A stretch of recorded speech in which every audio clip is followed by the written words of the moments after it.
Have you ever thought about what it takes to begin a healing or self-love journey? Today, I'm going to share with you 10 practical steps on how you can begin your journey today.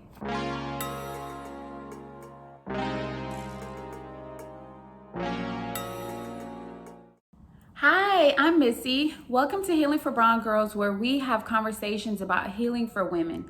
If you haven't subscribed yet, please hit the subscribe button so that you can be notified every time I post a new video every Wednesday. Before we get into the video, I'd like to point out that I'm not a therapist or a psychologist. I'm also not a mental health expert. These tips are from my own personal experience and my own personal journey from the past few years. Starting my healing and self-love journey has been the best thing that I could have done for myself. My definition of healing and self-love is getting back to self. It's about loving every bit of ourselves, the good, the bad, and the ugly. So my personal journey began about 3 years ago when my father was sick. So my dad was actually diagnosed with cancer. And during that time, I was also struggling in a long-term relationship that had become unhealthy. And it felt like my world had stopped and everything else around me just kept going. Felt like everything just kept moving in full speed ahead. And I was literally stuck. I was stuck emotionally. I just didn't know how to cope anymore. And so my cousin is actually the one who suggested and convinced me to go back to therapy. I had actually tried therapy a few years ago prior to that, and I went to one session and I did not go back because that's how painful my first session of therapy was. But once I finally decided to go back to therapy, it was the best thing I could have done. And I mean, my life looks completely different than it did a few years ago. Tip number one is acceptance. I feel like that is the first step to being able to move forward with your healing. Once you can get to a point where you can admit to yourself that you need help, I feel like sometimes it's so hard for us to look at ourselves in the mirror and admit to ourselves that we need help. For myself, I just knew I'd gotten to a point where nothing else was working. So it almost felt as if therapy was my last resort. The prayers weren't working. I don't know if they weren't going up, but they were not working. Talking to friends and family wasn't working. Crying wasn't working. I just went to the point where I felt like I was literally drowning in my own emotions. So the day that I looked myself in the mirror and said, you need help, you need to go get it, was probably the best thing I could have done for myself in order for me to move forward, and not only to get help, but to also accept the help once I actually got to therapy. It's not easy looking at ourselves in the mirror and admitting our truths and admitting that we're in pain, especially when we have to admit to ourselves that we contributed a lot of that pain. So once you're able to accept that, you can move forward. I feel like that's when your journey really begins. Tip number two is commit to the process. This one is also one that's very challenging in the beginning. I'd say make a commitment to yourself that you're going to stick to the process and stick it through. You have to remember that when you're on a healing or self-love journey, you are literally trying to change your life around. It's not going to happen in one day. It's not going to happen in 1 month. It's not going to happen in 1 year. You really do have to commit to the process. For me, I decided that no matter what it took, I would stick it through. So whatever homework my therapist gave me, I made sure I did it. Whatever book I read, I made sure I did the exercise from that book. Whatever it took was my motto. And so with that, I literally just had to keep going, even when it got hard, because it will get hard, it will get challenging. It's not an easy thing to do, but I did stick to the process. So write it down, put it on a sticky note, on your bathroom mirror, put it in your phone, whatever you have to do to remind yourself that you have to commit to the process, because that's the only way you're going to be able to see change. Tip number three is to find a therapist. I am not going to pretend like therapy is just all roses and butterflies, because it's not. There are some days I went to therapy and I hated my therapist and I thought I would never come back. And there are some days I went to therapy and I felt like I could conquer the world. So each day will be completely different depending on the topic that you guys discuss, depending on what's going on in your life at the time. But one thing remained the same, is that she was such a great resource for me. She was there. My therapist is like the best friend that I could tell everything, and she'll give me great advice. If you're not ready for a therapist, maybe you can also even consider getting a life coach or a mentor. But I am such an advocate for therapy because it has literally changed my life. When I first started therapy, I actually started going once a week, and there were times where I was even going twice a week. I absolutely love my therapist. I really, truly do not know how my life would look without her. She's amazing. That was my second time going to therapy. As I mentioned before, I tried therapy previously and I just wasn't ready. I went to my first appointment and it was so painful. I was crying so much that I was just like, I'm not coming back. Like, it was just awful. With the current therapist I've been with her for the past 3 years, and she's just amazing. My therapist describes doing the work, she calls it the work, as open heart surgery, because that's literally what it feels like. You're literally cracking your heart open and pouring out all of your emotions to someone, and you have to face the truth. In therapy, there were days where I was just like, no, this can't be my life. This can't be my life.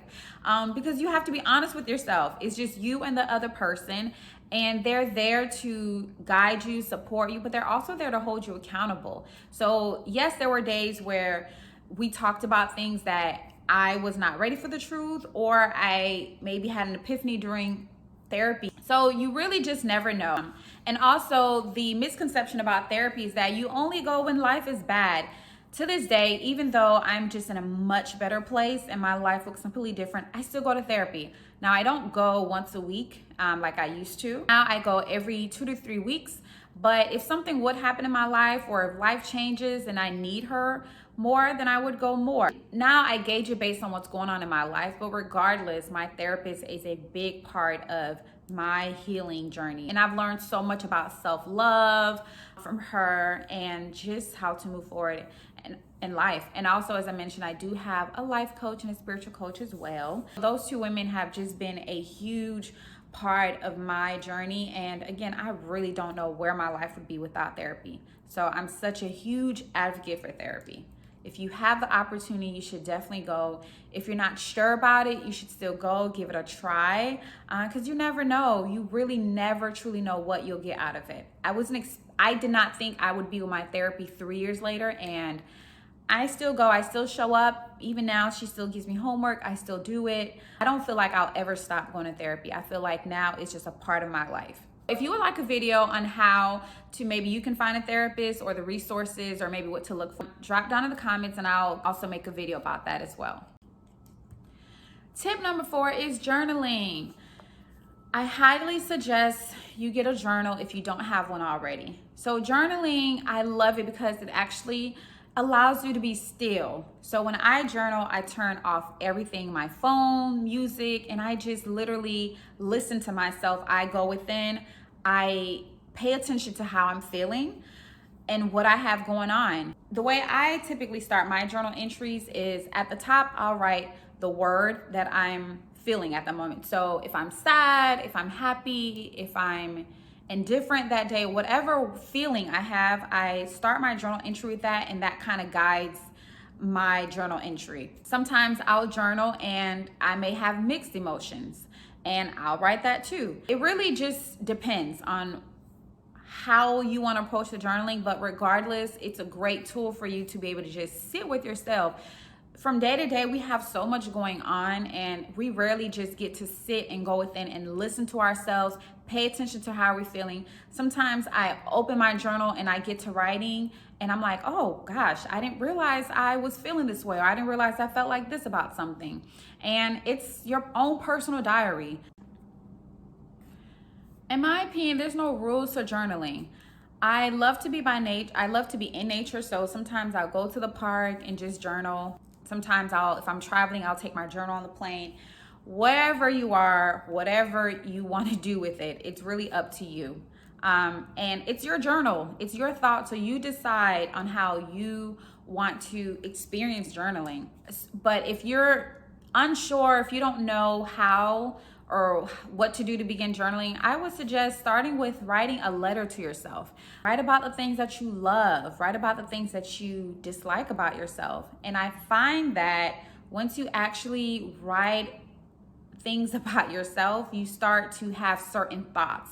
So if you're struggling to find things that you love about yourself, then that is a big indicator that you really need to work on that area. Or if you find that you're writing more negatives than positive about yourself, then that tells you where you need to kind of shift that energy. So there's so many different ways you could take it, but one of my favorite journal entries is write a love letter to myself. Tell myself how much I love myself, the things I love about me. I'm also honest about the things I don't like about myself, the things I want to change. So that's a great way to start. I also keep a gratitude journal. So I've had this gratitude journal for the past year, but what I do is I actually write 5 things in my gratitude journal every day that I'm grateful for, and I try to do it every morning, evening, or maybe midday, whatever the case is. I always try to make sure that I do write 5 things that I'm grateful for, and that really just helps me stay in a positive mindset. It kind of helps me stay grounded and reminds me on how far I've come. Tip number 5 is exercise.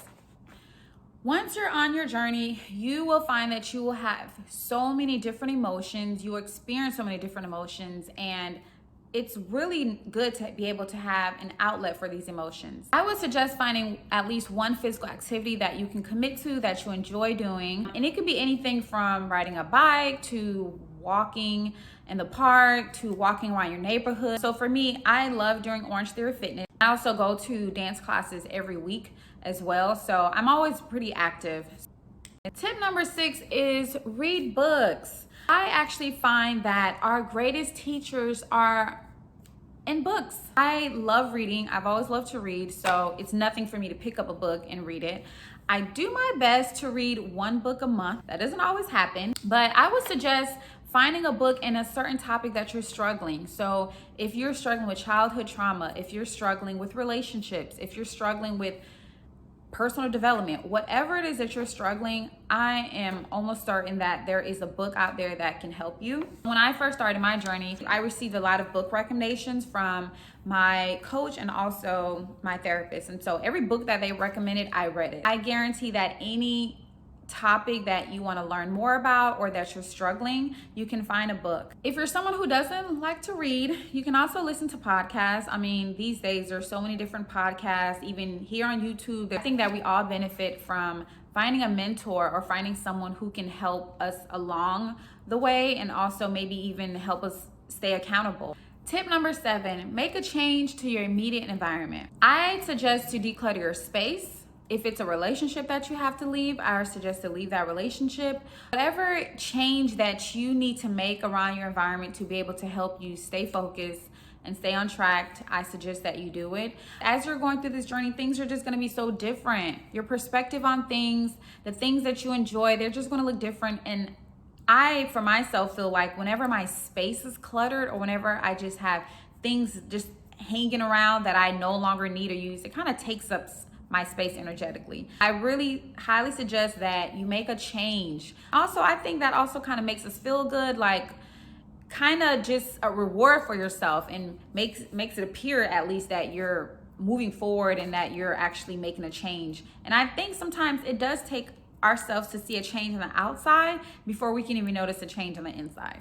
That change can be as little as cleaning out your closet to as big as moving across state. I like to declutter my space every few months, especially every time I clean, whether it's papers I'm throwing out, whether it's clothes I no longer need, whatever it is that I feel like is just taking up space and it's not doing anything or contributing any positivity to myself or my environment or my mental health, I will definitely throw it out. Tip number 8, learn to set boundaries with people in your life. This one is probably still one of the hardest things I'm still learning to do. You don't realize how much people don't respect your boundaries until you realize they don't respect your boundaries. And so especially when I started my journey, I as I realized that there were things that I just no longer wanted. And I made the promise to myself that I no longer was going to do anything that I didn't want to do, whether that was work, whether that was school. I mean, things of course had a limit, not if I didn't want to get something done for work. That's not what I'm referring to. I'm talking about if I didn't want to go on a trip, I would not go. If I didn't want to do something with a friend, I would not do. I made that commitment to myself because at the end of the day, I found that it was really going to be just me. If something occurred in my life, I was going to be the one that had to fix it. Learn to make the block and the delete button your best friend. I am in a space in my life where if it doesn't fit, if it doesn't bring me any kind of joy, positivity, happiness, block and delete. I really rarely entertain anything or anyone that I don't want to at this point in my life. And that's one of the best shifts that I've done. I definitely suggest learning to set boundaries, and that takes time and practice. We have been taught, especially as women, to be in relationships with people even though it benefits them more than us. And so I really learned that on my journey, and now if I don't like it, if I don't want it, it has to go. Tip number 9, spend some alone time. Some of us are so afraid to spend time alone, whether it's going on a solo trip, whether it's going to the park and just being by yourself. I really feel like when we are by ourselves, that is when we can be the most honest. That is when we can tap into ourselves, see how we're feeling, see what's going on. If you never take the time out to get to know yourself, how do you know what you're feeling? How do you know what's bothering you? I am a big proponent for taking some me time. I am what I call an introvert extrovert. I love being around people. I love going to social gatherings and events, but I also need downtime. I need alone time.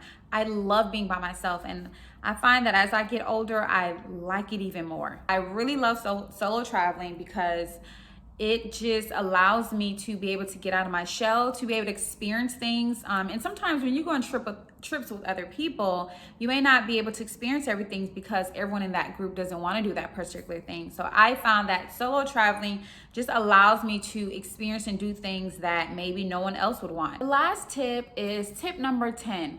Stop the negative self-talk. We are our worst critic. We can talk down on ourselves day after day and don't even realize it. I really never noticed how critical I was of myself until I really started going to therapy, and I would say things that my therapist would point it out to myself. And so I made it a habit to really just listen to my thoughts and how I'm describing myself, how I'm talking about myself. I would find that if I made a mistake, I would be harsh on myself, whereas if it was another friend or if it was someone else, I would cheer them on to do better. But when it came to me, I would be so negative with myself. I practice having a better relationship with myself because at the end of the day, if I don't love myself, there's no way I'm going to be able to love anybody else. Healing is a journey. It's not a destination. When I first started on my journey, I thought that I would get to a point where everything would be better. And it feels like every time I get to a certain level, there's something else waiting for me. There's something literally waiting for me at the door for me to address, change, or that's gonna challenge me. But I realized that the things that were once an issue are no longer an issue. And as I face more challenges, they're higher level, if that makes sense. Forgive yourselves when you make mistakes. Be kind to yourself. You're going to make mistakes. You're human. We're human. I'm on this journey with you guys. I will forever be on this journey. There's no end point. As Black women, we do not have to accept struggle. We can also live happy and healthy lives. My biggest motivation for me starting on my healing journey was that I wanted to feel better. So I use that as my motivation to change my life around. So whether you decided to try one or all 10 of these tips, I really do hope that you found value in the tips that I shared with you today. As I mentioned, I used all of these tips and more during my healing journey. I still do. Just like you, I'm on this journey. It's a process. Some days I fall off, and there are other days I feel like I can conquer the world. If you have any questions or if you're struggling with any of the tips that I shared in this video, feel free to shoot me an email. You can find my email down below in the description box. Thank you so much for watching. Like and share this video with a friend if you enjoyed it. Until next time, bye.